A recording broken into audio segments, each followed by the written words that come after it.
Tokyo സ്വദേശിയായ ഷോജി മോറിമോട്ടോ എന്ന 41കാരനാണ് കഴിഞ്ഞ വർഷം വെറുതെ ഇരുന്ന് 69 ലക്ഷം രൂപ സമ്പാദിച്ചത്. 2018 ഷോജി മോറിമോട്ടോയെ ജോലി ചെയ്ത കമ്പനിയിൽ നിന്ന് അദ്ദേഹത്തെ കൊണ്ട് പ്രയോജനമില്ല എന്ന് പറഞ്ഞ് പുറത്താക്കുന്നത്. കമ്പനിയിൽ നിന്ന് പുറത്തു വന്നതോടെ യുവാവിന്റെ തലവര മാറി.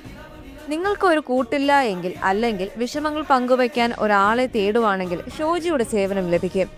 ഏകാന്തത അനുഭവിക്കുന്നവരാണ് ഷോജിയുടെ കസ്റ്റമേഴ്സ്.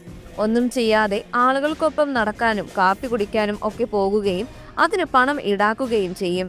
കസ്റ്റമേഴ്സിനോട് പണം ചോദിച്ചു വാങ്ങില്ല എന്നും അവർ തരുന്നത് എത്രയാണെങ്കിലും അത് സ്വീകരിക്കുമെന്നും ഷോജി പറയുന്നു.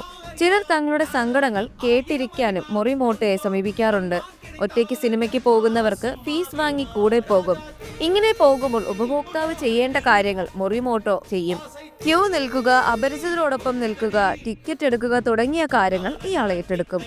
ഒരു മ്യൂസിക് കോൺസേർട്ടിൽ ഒറ്റയ്ക്ക് പങ്കെടുക്കുന്നത് നിരസതയായി തോന്നിയ ഒരു വ്യക്തിയാണ് ആദ്യമായി മോറിമോട്ടോയ്ക്ക് വേതനം നൽകി കൂടെ കൂട്ടിയത്. ഇതിലെ സാധ്യത മനസ്സിലാക്കിയ ഷോജി അതൊരു പ്രൊഫഷൻ ആക്കി മാറ്റി.